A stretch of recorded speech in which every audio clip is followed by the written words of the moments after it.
So I'm Chef Rumasha Beni. You guys are at my restaurant. This is the Rap Hut Kenya, Nairobi. I started cooking 5 years ago while I was in med school. So not like professionally taught, self-taught actually, but I've been cooking ever since. Yeah. I think I was looking for a more creative outlet. Medicine was not exactly the most creative field. While I was in my creative search, I was filming, I was writing scripts, I was doing set design, and then I found cooking as well. Cooking became the most enjoyable creative outlet that I could find, and turned out to be one of my greatest talents, and I kept on with it. Yeah. You'd be surprised. The more people you cook for, the more you realize we're all the same, especially when it comes to food. Good food is universal. Doesn't matter how rich you are, how poor you are, you will enjoy good food. And the moments that are shared around good plates of food tend to be the happiest moments I see, tend to be the happiest times I see most people. So I really do enjoy sharing in that kind of joy that is experienced while people are eating. Yeah.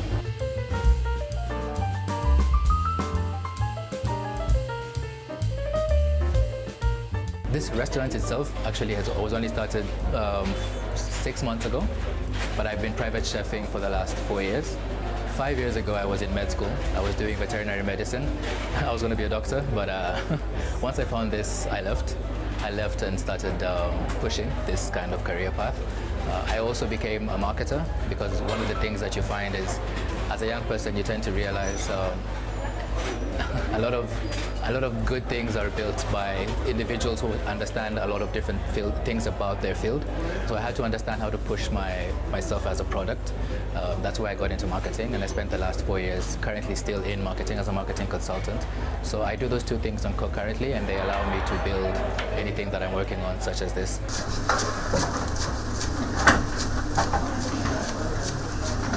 I'm going to have to credit the starting of this particular place to my fiancée at the back there. Modoni and I had been really pushing to get out of the corporate world, to find something where we can own ourselves. I find a physical space. Private catering was fun, but having a space that you can have for yourself, so that we can build something together, allowed us to then visualize a lot more beyond just cooking once a weekend and whatnot. This became a space where we could create proper cash flow, and we figured the best way to do this would be to start with the first thing I ever made, which was the Lebanese mountain bread that we serve, that normally wraps our food. So we took that recipe, my first recipe, we combined that with some of the things that I've learned over the years, and we made a selection of incredible wraps, together with some amazing food, fast foods, fries, samosas, basically wrappables, fun stuff that you can have on the go. And yeah, we brought it here to Westlands.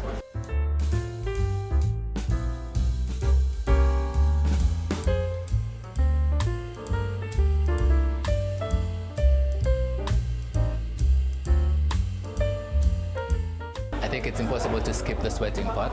A business like this takes a lot, and it took a lot out of us. Even just to get to 6 months, you might be able to open it. That's fantastic. That's a really good job. But to make it through the first 3 months, to make it through the next 3 months after that, it's been heavy, but also really rewarding in how things tend to work. The articulation of this particular business took a lot of trial and error. I had tried this again maybe 3 years ago and failed terribly. That failure pushed me to take some time before doing it again, pushed me to take some time to learn how exactly would be the best way to come back. And with the kind of support that I have with my fiancée, we've been able to come back again in a more systematic way, a more disciplined way, because it takes a lot of discipline to do this as continuously as you'd need to for it to finally hold. And I think we're in a position where we're starting to see it finally start to hold. So I'm really looking forward to seeing it actually hold. So yeah, that's where we are right now. As I said before, it would be impossible to open this without my fiancée, Modoni. She's been basically the heart of this concept here. So I've had her since the beginning. We designed this place together, sourced all the material together, bought everything together, and built the place. So it's difficult to do something like this alone, because there's a lot of things where accountability, stress, discipline, motivation, all of those things it may be difficult to get those things from yourself. And when you have a team that is as close to me as I am, which is my fiance, her mother, our friend Drake, and support from our family and friends as well, those are the kind of things that keep you going, keep you accountable, also keep you motivated to beyond the really, really tough times. Because if everyone else can see where you're headed and everyone else believes it, it's easier for you to then push towards that same goal. Yeah.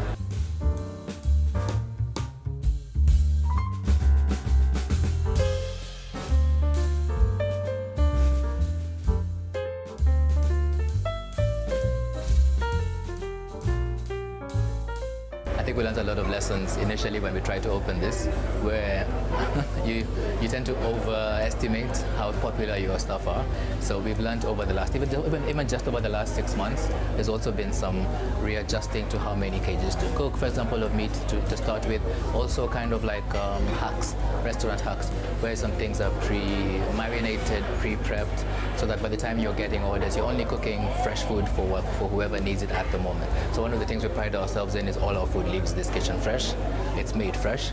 So that's also one of the things we're working with. They'll make a lot of our clients understand how long certain foods take to come out, because you want it as fresh as possible.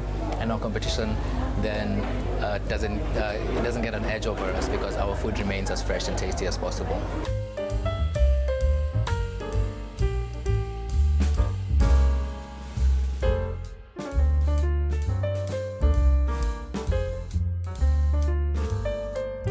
First of all, when I came here, I did some recce.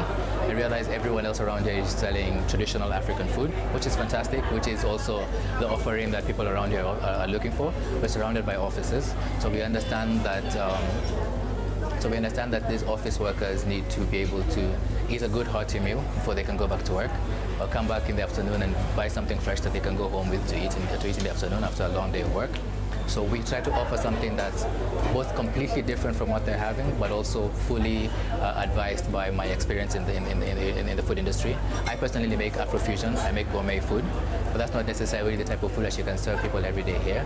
So I found a way to bring fast food and gourmet food together, find a nice middle place around there where I could then serve people here incredibly tasty food at affordable prices, so that I can then meet my competition where they are and get a bit of an edge over them. About 3 times a week, my fiance and I, we wake up in the morning at the market about 6 a.m. in the morning. We get everything we need for that day or the day after, depending on what kind of week it looks like. We try to keep everything fresh, so we do often shopping. 2 or 3 times a week, we'll go to the market. We get everything we need. We also have a butcher. Here at City Market. That guy is incredible. Whatever amounts of food or amounts of meat that you need, at 5 a.m. in the morning, I text him everything that I need. He sends that over fresh, freshly cut, freshly slaughtered. That also gives us an edge over how our food tastes. Make sure also the food is not frozen for too long. We don't freeze food here. We keep everything fresh. So every day I do those 2 things in the morning. We come here, we prep between about 7 and 8:30 a.m. Then, as it is in this country, I have another job. I have an office job. I'm a marketer. So I leave for my marketing job in the morning around 9. I go to a couple of meetings in Beni. Then I'm back here by around midday. Help with the lunch hour rush. I've left my fiance here and the team. They're working really hard, prepping up lunch. So I come back, I help with the lunch hour rush, get to serve people, meet our customers, make some deals as well during lunchtime, make some meetings, have some meetings here. By 2 p.m. I'm back in the office. Get a bit more work done, and try to get a bit more money from that salary. As this grows, of course, we need to sustain ourselves. And then I'm back here by around about 4 p.m. to serve the afternoon, the people coming back from work, and try to shut down by around 7 p.m. That's basically every day, 5 days a week.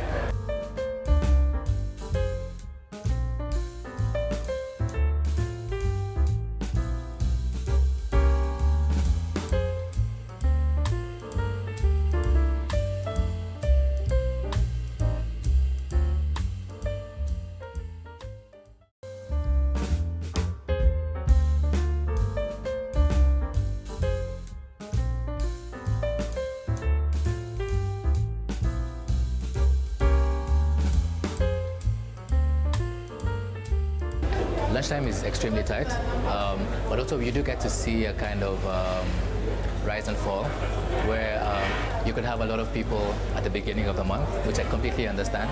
Our trends tend to be impacted by how salaried people try to live their lives. At the beginning of the month, first 2 weeks, they have a bit of money in their pocket. So we come in as a bit of a supplementary cost in their budget. So they love our food at the beginning of the month, those first 2 weeks. And then it kind of slows down where we're now left with our core clients on the last 2 weeks of the month. So we experience that kind of up and down kind of change. This is the week where everyone is getting paid. So we've seen a lot more people coming in and a bit more bookings for things next week, which is always exciting for us. So yeah, it fluctuates that way.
Cash flow, massive challenge. Beyond even just getting the support that you need to open this kind of business, because as much as it is a small business, it is also extremely expensive. For people, how can I say, people our age, we haven't necessarily had enough time to build up. For people our age, we haven't necessarily had enough time to build up the kind of credit or extra cash flow that we might need to open something like this. So we needed to get a bit of support to add on what we had saved and put together to be able to open this. And that was very, very tricky in itself. One of the biggest challenges at the beginning. Everyone can believe in your dream, but not everyone will support it. So once we get that open, then you start to realize there's kind of like an inception period where everyone needs to learn about your food, care about your food before they can start eating it. And that takes about 3-4 months. That's 3-4 months where you still need rent, you still need to pay your staff, you still need to fuel and buy ingredients and whatnot. Things go bad, so you have to replace that, you have to keep things fresh. So there's a lot of learning there where you learn a lot of balancing, a lot of kind of reservation on how you make expenses. We went through mostly those kind of cash trap challenges. And then you also have competition. This is a very popular area. Everyone gets to choose whatever they want to eat. I think that's one of the things about food. In terms of clothes, we could all agree that Adidas is fantastic. But in terms of food, you can like your chapati how you like it, and I can like my mandazi how I like it. So everyone is free to choose whatever they think is the best. So we've been competing with that kind of perspective and also perception. People think we're young, we may not necessarily know what we're doing, so they would rather go to a bit more veteran kind of establishments. So we've had that kind of challenge convincing people that we are good at what we do. So we've had to implement a lot of marketing skills, a lot of marketing tools to get people to believe in what we're doing. So I think cash and marketing, competition, those have been a bit of our challenges these last couple of months.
To realize a lot of our core clientele are within my age group. maybe slightly above, but mostly above and below. I think they've gravitated towards our young vibe, our artistic kind of nature. We also try to reach them in the ways that we also try to reach them in the places where they spend most of their time, online as well. This has helped us a lot because what I knew while I was doing cooking a long time ago is as I'm growing, then the people around me are also growing into money. So the best thing that I would do is improve my reputation with the people around me, my peers as well. Because as they grow into money, they will then become my most trusted customers because they've seen me do this for a longer time. I think I'm getting into that place where 5 years in, a lot of my friends and family, a lot of my peers now have the money to support what I've been doing as much as they've been watching for the last 5 months. So I've basically been on a billboard for the last 5 years, and they've now finally been able to find a way to support me, and this restaurant has given them a space where they can come and support me with the little that they have instead of booking me for big gigs that they may not be able to afford yet. So this space has given me access to a lot of my peers, and I'm really happy about that.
I think my advice 100% is let it run its course.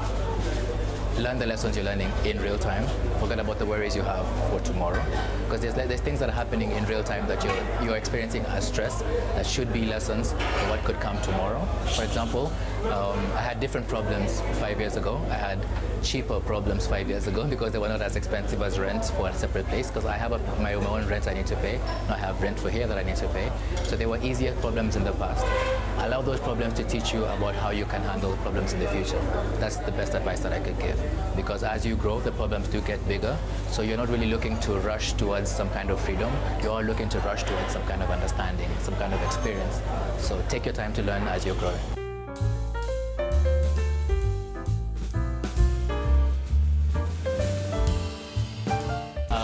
Find us online, The Rap at Kenya. You can find me personally online for any private chef services that you need at the chef Rumasha or the chef Rumasha Beni or at Kibu Caterers, whichever one you search for that on Facebook, on Instagram. You'll find us. Our phone number here, if you want to get a home delivery or if you have any inquiries for us, 0705 928 570. That's us. All right. Thank you so much. Thank you.